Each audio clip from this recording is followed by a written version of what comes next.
to have fellowship and talk to you later. So yeah, thank you for joining us this afternoon. So, okay. So perhaps some of you are wondering, when will be the time when pastor will, run out of stories to tell? Let me tell you, now is not the day. So let me start with this story about a man who was dying, and he was in the hospital bed. And he's surrounded by his family, his 3 kids and his wife, and then there's a nurse. So the man said to his firstborn, to his eldest, Peter, you're my eldest, so I leave to you the villages or the villas in Beverly Hills. Right? And then to Samantha, my beautiful daughter, to you I give you the apartments in Los Angeles Plaza. Right? Charlie, my youngest son, I see a long and bright future in you, so I leave the city center offices to you. And to my dear wife, I love you so much. So I give you the 3 residential towers in downtown. Those are all yours. So when the nurse heard it, the nurse, turned to the wife, and she was so impressed. She told the wife, wow, you're very lucky, mom. Your husband must be very rich for passing on all these properties to you. You're so lucky, and your children. So the wife retorts, rich? Lucky? What do you mean? Are you kidding me? My husband is Amazon delivery driver. He's giving us his roots.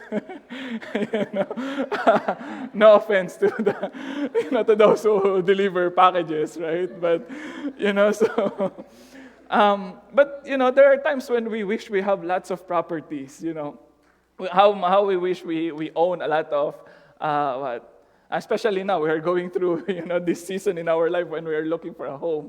So how we wish we have lots of properties and money so we can say to ourselves, you're lucky. You have all the good things you need for many years. So take life easy, eat, drink, and enjoy your life, right? When the moment you say that, you hear the voice of God telling you, you fool, this very night you will have to give up your life. Then who will get these things you have kept for yourself?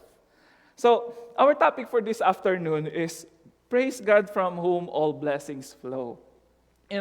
It's a line from a famous hymn or called the doxology hymn, which is composed by Thomas Ken. Thomas Ken is he's a scholar, and at the same time he's an Anglican bishop, in Winchester College, and he wrote this hymn, doxology, which essentially it means doxa means glory or praise, and logi or logia means speech or words. So it means speaking praise or speaking worship or speaking the greatness or the glory of God, right? So basically, he wrote this hymn for the students in that college, for the students to sing this hymn in the morning and in the evening every day as their form of worship or as their way of responding to God. This Sunday is the first week of Lent. And in this Lent season, this is actually a time when we tend to focus more on the spiritual aspect of our lives, acknowledging that we do not live by bread alone, just like the words of Jesus when he was tempted in the wilderness. He said, when the devil tempted him to turn the stones into bread, he said that, man do not live on bread alone. Which means that we need something else, something greater, something bigger or more important than bread, more than physical or material nourishment. And of course, the meaning of that is that we need to cultivate also our spiritual life. That aspect, that is also a very important aspect of our life. So in other words, life is not just about physical or the material, but it also consists of the spiritual.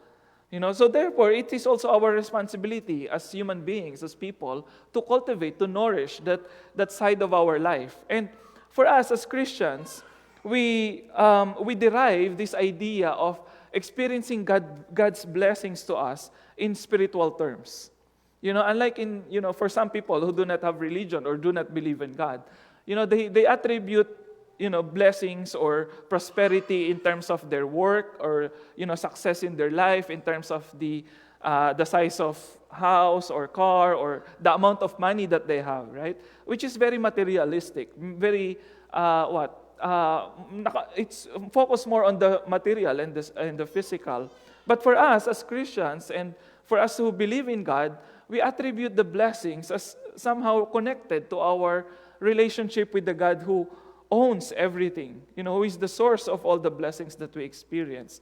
So I think it's quite appropriate that this first Sunday of Lent, that we focus on how to make sense of the blessings that we are receiving from God, and how this will motivate us to go deeper into our Christian life as well.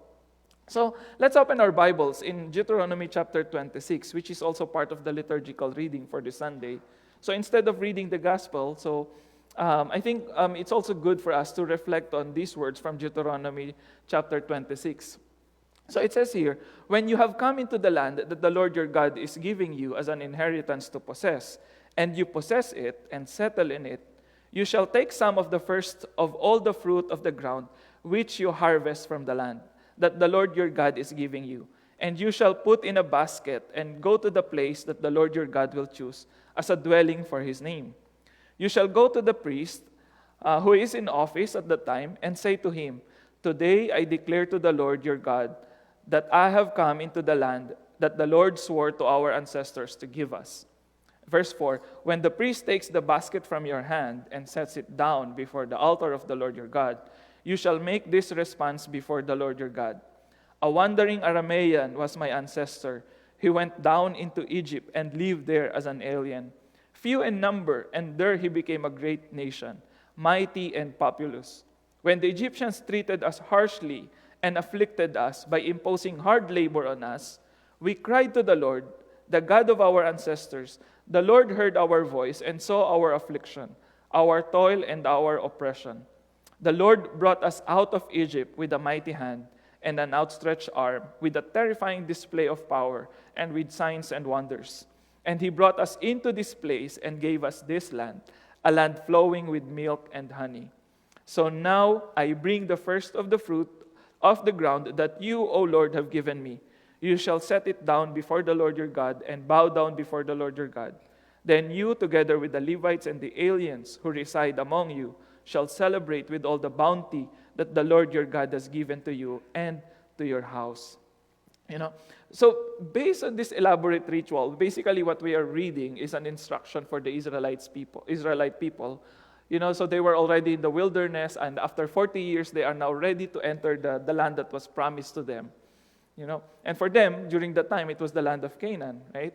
So they have this a claim about the land that, that's the place where God has put them. Well, of course, people are having this debate whether, how they were able to get that land, right? Even in our time now, it's actually a sensitive topic. But actually, the point here is that the experience of the Israel was summarized in this ritual of offering the first fruits, which is, basically a concise, or it's a summary, like it's a brief story about what the story of the Israelites people and how they've experienced the Lord's blessing, and now they are expressing their joy, they're expressing their celebration for how the Lord has blessed them by offering the first fruits of the land, the first harvest. Right? So in other words, this whole elaborate ritual of offering is actually a ritualized story. This ritual actually captures the entire story of the people. How they experienced God's goodness in saving them from the oppression that they experienced in Egypt. Actually some scholars would actually explain that it's not actually a conquest that happened, but it's more like, these people are former slaves in that land, and they were, they rised up. They started a revolution, and they were able to have their own unique identity as a people. But, the way the Bible tells us, it's, a bit different. But, let's leave it to the scholars then. Anyway, so sometimes I just drift there. So anyway, according to the biblical writers, this awareness of Israel's history and, the story as a people, how they reflect on this story is the way how they arrange, how they manage even their own society. So as what we're going to look at later. So as I said, this ritualized story is not just a story that people tell to their children, but it's actually a way of shaping the identity of these people through rituals that they do, through the stories that they tell to their children, through the ceremonies that they do in their public worship. These ceremonies are their way of establishing their identity as a people. And not just their identity, but even the purpose of the creation of these special people, as what we read in the scripture. So again, according to the biblical writers, actually, this awareness of their story, as they creatively reimagines their past, is the key for these people to continue to enjoy God's blessing in the land. In other words, the key to enjoy God's blessing in this land is for people to look back, to their past, to their history, and at the same time to look at their present, to look at the now, and to look ahead. So that's the three part of the message that I'm going to share to you this afternoon.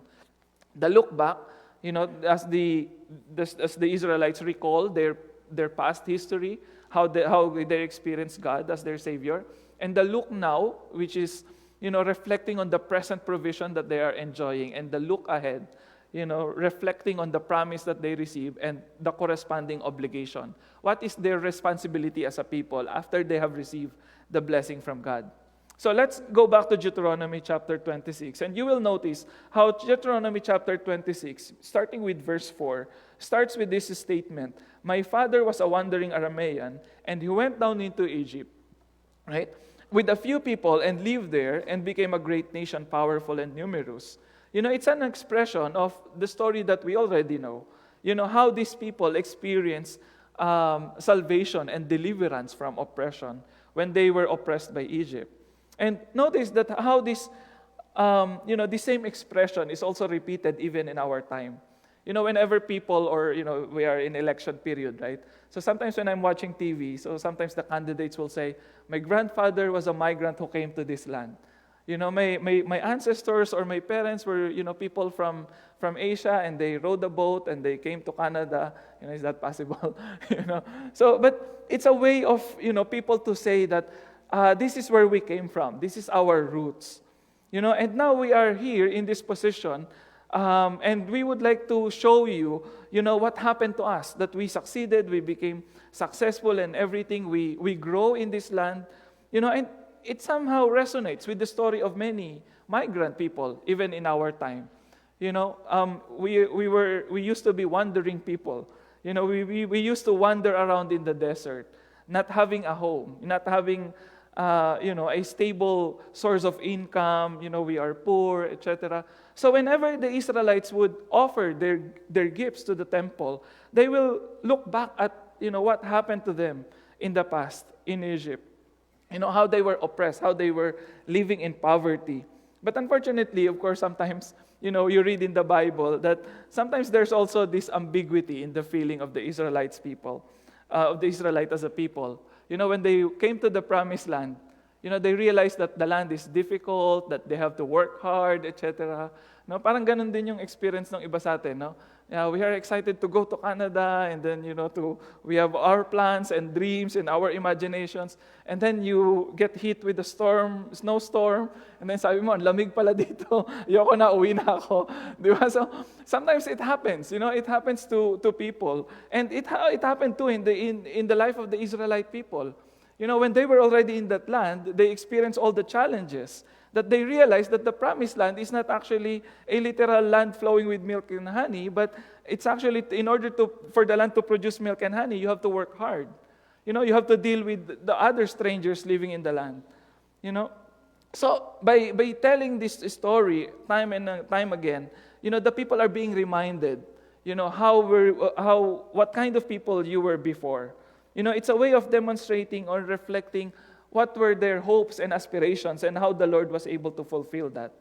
It's a way of demonstrating how they know their history and how it can become their motivation in pursuing God's best for them. It's comparing their previous life with the life that they have now, which is the main source for them to be grateful. That when you look back, in your life before and your life now, there's still a lot of things that you should be thankful for. And this is also being reminded to the people of Israel every time that they offer. Offering as a ritual, as a ceremony, is more than just a practice that you do every week or every month or whenever you send your offering to the temple. In their case, but offering is actually their way of looking at how the Lord has blessed them, how the Lord has saved them from their oppression, from their struggles. And what is expected of them? You know, this phrase that their father was a wandering Aramean, he was a stranger in a foreign land, etc. This is also echoed in other laws in the Bible. Like for example, in Exodus chapter 22, we read this command for the people: do not mistreat or oppress a foreigner. Remember that you were foreigners in Egypt. Do not mistreat any widow or orphan. If you do, I, the Lord, will answer them when they cry out to me for help. And I will become angry and kill you in war.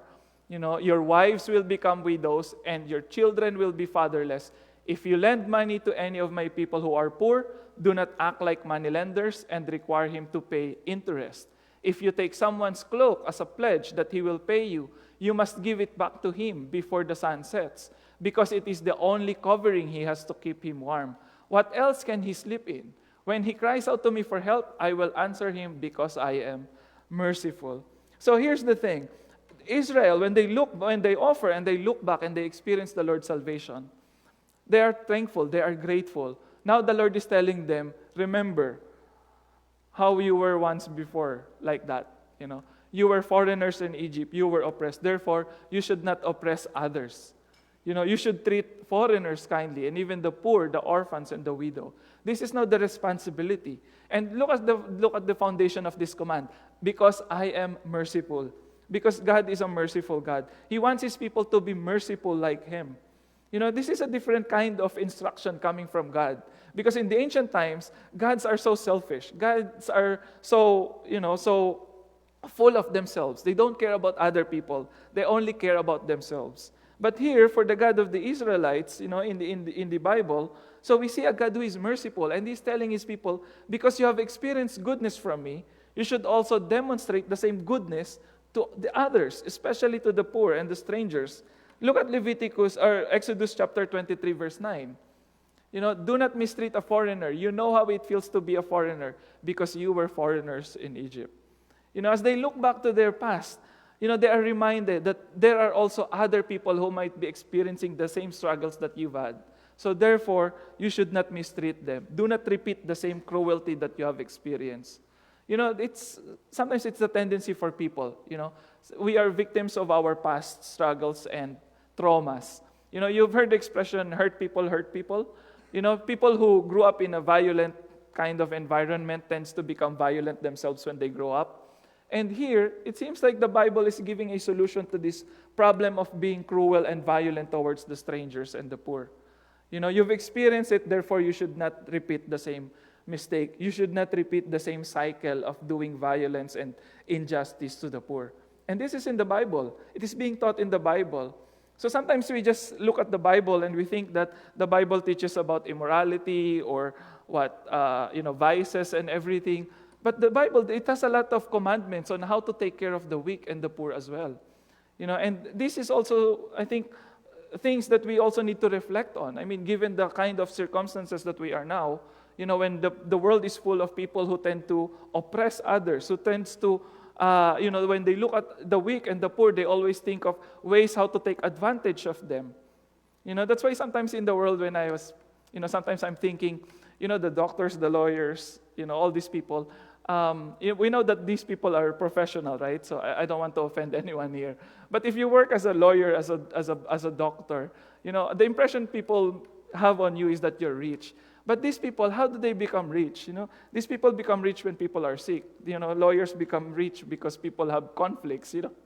It seems like sometimes when I reflect on my own vocation and profession, sometimes. Does it feel good when you earn your living by taking advantage of people's problems or something like that? It's good that when you are helping them, get rid of their troubles in their life. But even in the world today, sometimes people don't do that. They always look for ways how to take advantage of the poor, especially. So, and the Bible is very much against that. Look at Leviticus chapter 19, verse 33 to 34. Again, it is repeated. Do not mistreat foreigners who are living in your land. Treat them as you would an Israelite, and love them as you love yourselves. Remember that you were once foreigners in the land of Egypt. I am the Lord your God. So it is the people's history of being a stranger, of being oppressed that should motivate them to do good, to do the opposite. Not to retaliate, not to take over other people's lives and possessions, but to be kind to them because they have experienced what it means to be weak and to be poor. And this is the command that the Lord is giving them. So that's the look back aspect. So in other words, the key for the Israelites, the key for Israel to enjoy God's blessing in the land, was to remember how they have experienced the Lord's goodness and mercy in the past. And by doing the same thing to their neighbors, at present. Look at the second point in verse 10 to 13. The present provision of God's people, the look now. We've seen the look back now. Let's look at the look now. After the Israel remembers their past, they are now looking at the present harvest that is in their hands. And they are declaring that the harvest ultimately belongs to God. Notice how verse 10 in Deuteronomy chapter 26, verse 10 starts with, and now. After you've looked back at the history of your father, and now, in verse 10, it says, and now I bring the first fruits of the soil that you, Lord, have given me. It's a very profound statement. When the offering, or when the person offering the sacrifice is saying, the Lord has given me these first fruits, meaning it comes from the Lord. The ultimate honor of the harvest is the Lord. It's not the person. In other words, this expression acknowledges that the harvest comes from God. For people who grew up in an agricultural background, many of us from the Philippines, we grew up seeing rice fields and banana trees, mango trees, pineapple, etc. For people who grew up in agricultural background, this idea of harvest as coming from the Lord is always, very normal for us. We perceive harvest as a divine blessing. Even in the ancient time. Because when you plant seeds, actually, after you plant seed, it's like a gamble, right? When you plant seeds, you're not sure whether that seed will really grow and how much crop it will produce. After you plant the seed, you pray to God that God will give you a good harvest. That's the ancient way of farming. Although today it's different. You plant seed and you already calculate, how much harvest and, everything, technology, etc. Everything based on prediction, etc. But before, when people plant, it's actually an act of faith. Farmers can only take care of the land and care for the crops, but ultimately, they see the one who grows the crop and who makes the crop flourish and be fruitful. Ultimately, it's God who does that. As I mentioned, essentially farming is actually an act of faith for farmers. Sometimes it's also a characteristic of many Filipinos, right? So sometimes we don't really, we plan, we imagine, we dream, right? But sometimes we have this expression of, bahala na si Batman, right? So I mean, it's kind of fatalistic, somehow, right? So it seems like after we did our best, so we leave it to God. Because that's in the ancient times, that's how our ancestors live. We don't live by making accurate predictions. Everything is according to faith. Everything is like a gamble that you leave it to God, and ultimately the God who blesses people, that's the one we put our faith on, right? Rather than on technology or on or fertilizers or any chemicals that we put on the ground. So that's not the main source of our harvest, but it's actually based on the blessing of people. And I think those are the things that modern people miss. The excitement of anticipating how the Lord will bless the harvest.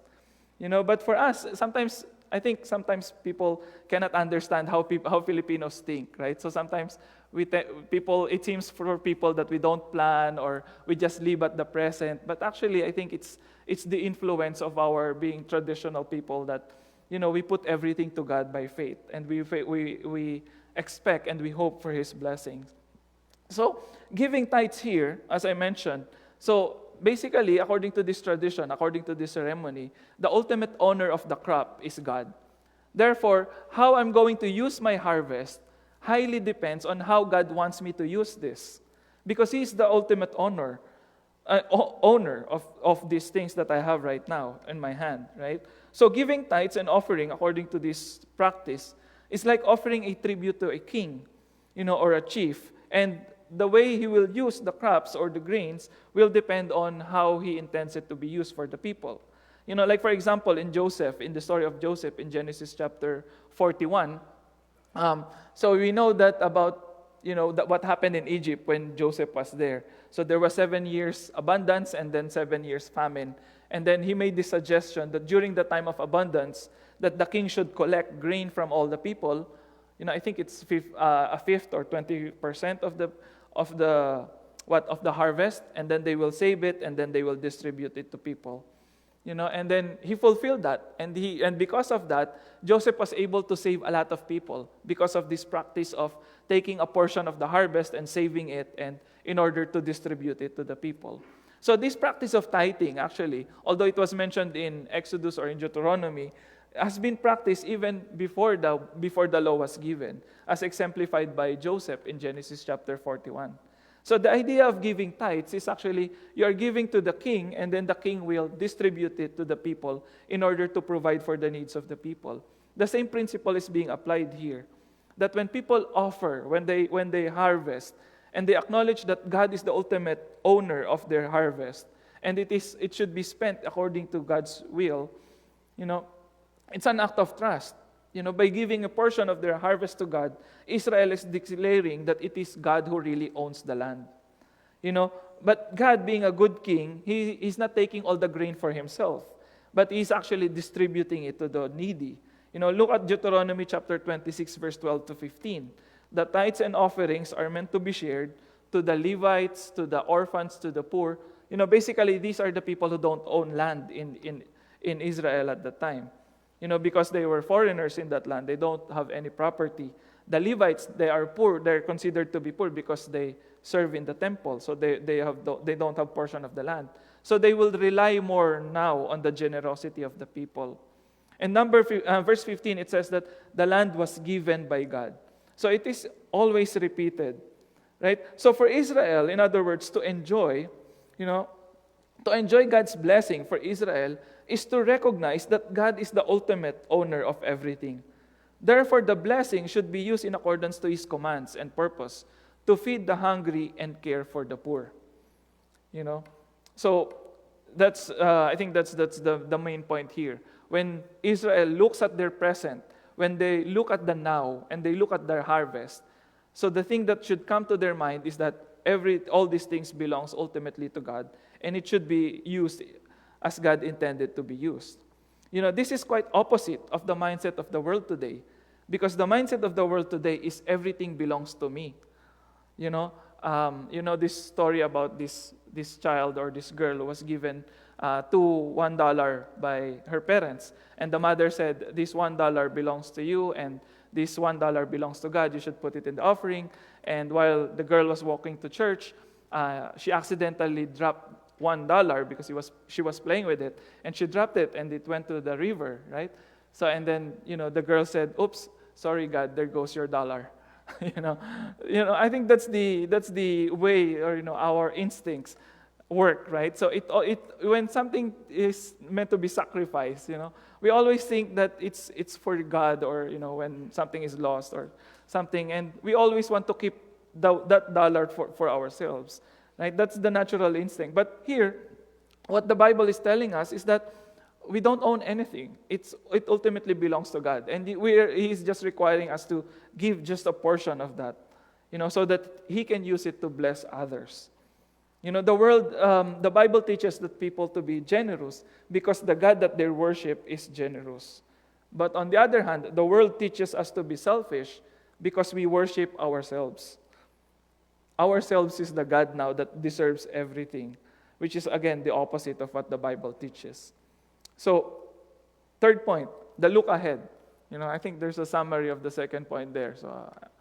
So here's the summary of the look now. To enjoy God's blessing is to recognize that God is the ultimate owner of everything. Therefore, the blessing should be used in accordance to His commands and purpose to feed the hungry and care for the poor. Lastly, the look ahead. That's the look now. We've seen the look back, look now, and the look ahead, the promise and the obligation to be God's great nation.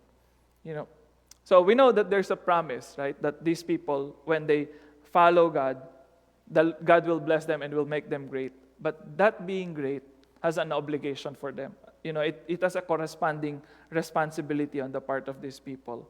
Look at the parallelism in verses 16 to 19 of Deuteronomy 26. There's a parallelism here with the expression this very day and today. So I highlighted some of those words.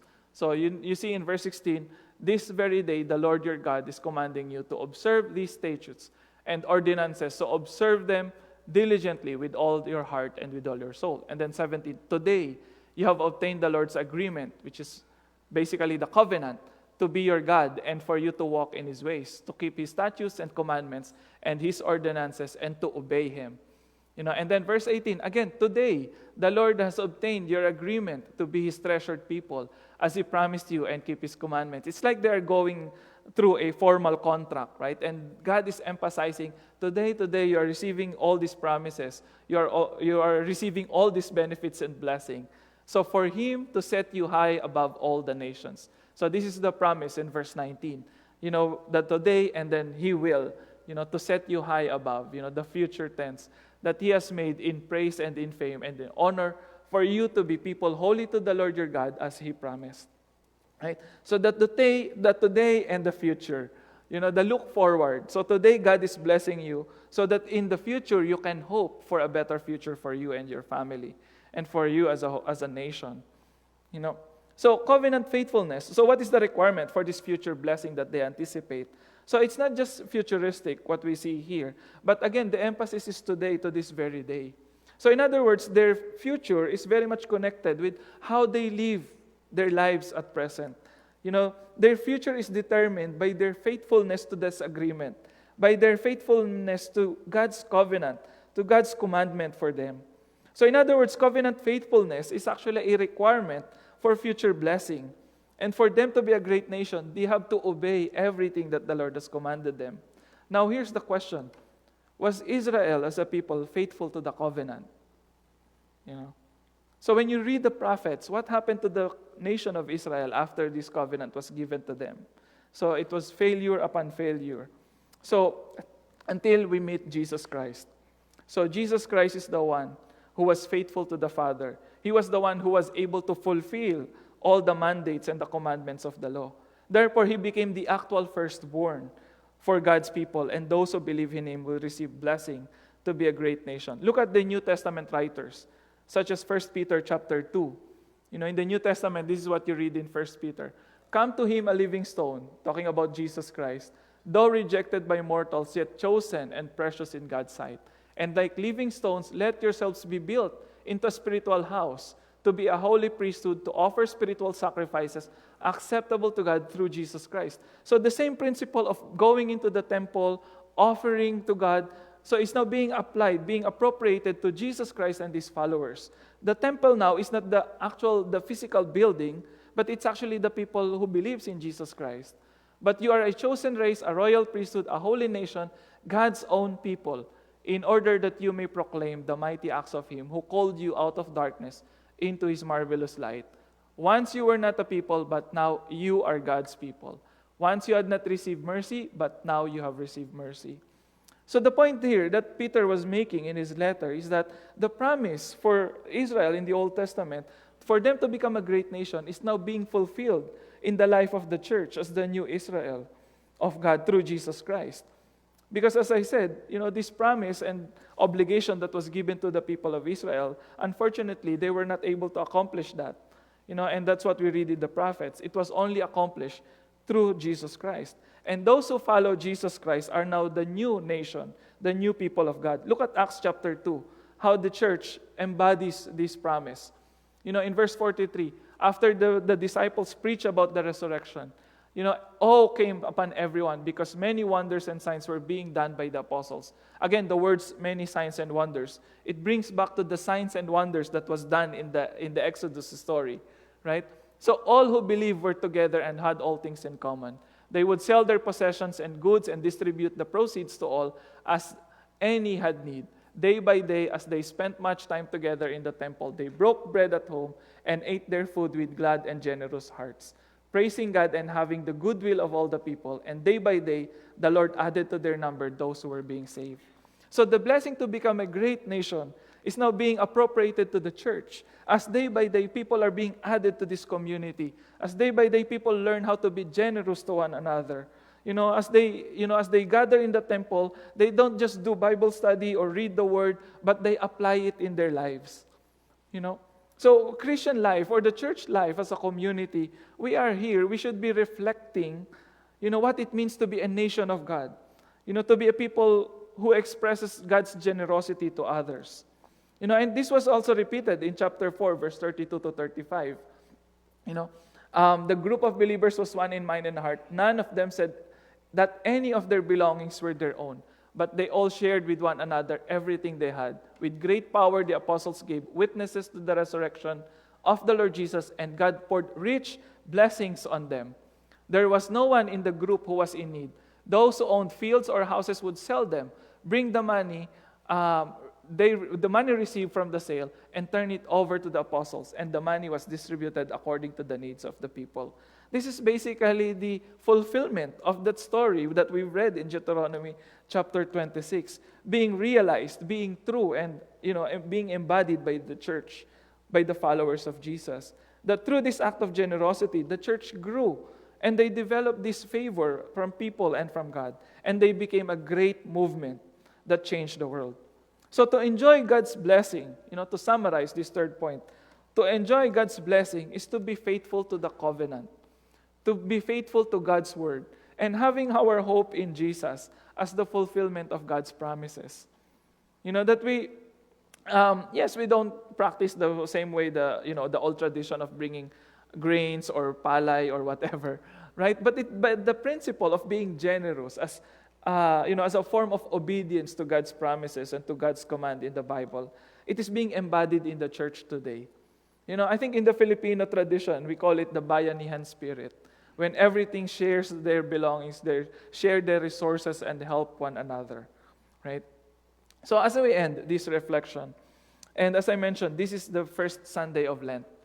Let us continue to reflect on how we enjoy God's blessing by looking back, looking at our history as a people, looking at our past. We've heard a very wonderful testimony earlier, kay Ate Jen, tsaka kay Kuya Rodel. Thank you for sharing your story to us. And one of the takeaways there is that if you have, good sister-in-laws, mga Christian, there's a chance na, you can find your life partner. So unahin yung hanapin yung magbuting sister-in-law, right? But the point there, the whole point of this practice of sharing our stories, our testimonies of how we experience God's goodness and how we are now being used by God. And we are blessed by this couple, by Ate Jen and Kuya Roden, who themselves are being used by God in our church. And even their son, si Rodney is playing drums now, and they are very wonderful family serving the Lord. And it was because of how they have experienced the Lord in the past. So sabi nga ni Kuya Richard kanina, kung bawat isa sa atin will share our own stories, kulang ang time natin, right? So, but, for us to enjoy God's blessings, it's important that we learn how to look back. Now, look at our past and how we have come from there, right? And then, Lent is also looking at the present. What is in our hands? Ano yung mga binigay sa atin ng Panginoon? What are the blessings that we enjoy now? That sometimes we take for granted. Sometimes, like yesterday when we were having this Bible study and we were talking about the temptation in the wilderness, and I was sharing to them that living in the wilderness, it was very difficult. It's dry, it's, no water, no food. Sometimes may food nga, pero it's the same food for the, for the next 5 days or, 2 weeks. But now we are living in this country, na mag-scan ka lang ng kamay mo, the door will open for you, lagay mo lang yung damit mo, iikot na yung washing machine. Everything seems magical and easy, right? So, but,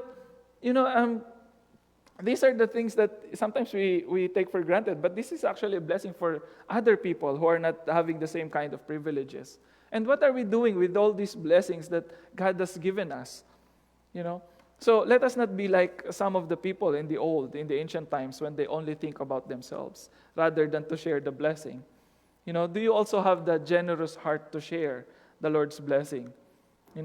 And lastly, Lent is about looking ahead. It's about anticipating what the Lord has in store for us, His blessings, as we learn to fully trust His promises, to trust His word. But as we trust His word, we should also be sure, we also need to make sure that we are faithful to the covenant, to his command to us. You know, to become a great people, to become a great nation, to become a great nation for God, we must learn to give up and relinquish, surrender our attachment to earthly possessions. The same way that Jesus was able to renounce all the temptations of the world during the story of the temptation. Right? He was able to surrender his desire for power, his desire for physical bread, his desire for, to doubt the goodness of God in his life. Right? So he was able to overcome all that because he was able to surrender everything to his Father. I like this quote from A.W. Tozer, who's also one of the leaders of the Alliance. You know, in his book, The Pursuit of God, he says this: "The man who has God for his treasure has all things in one. Many ordinary treasures may be denied of him, or he, if is allowed to have them, the enjoyment of them will be so tempered that they will never be necessary to his happiness." In other words, hindi yung pera yung magpapasaya sa kanya. No, or if he must see them go, kung mawala man yung kayamanan niya, one after one, he will scarcely feel a sense of loss. For having the source of all things he has in one, all satisfaction, all pleasure, all delight, whatever he may lose, he has actually lost nothing. For he now has it all in one, and he has it purely, legitimately, and forever. You know, if we learn to surrender everything to God, kahit mawala man ang lahat, we lost nothing.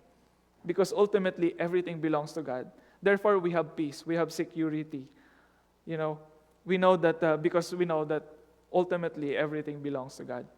So that's right. So, I mean, it's appropriate reflection for us this afternoon, that let us always remember that we need to praise God for everything that He has given us.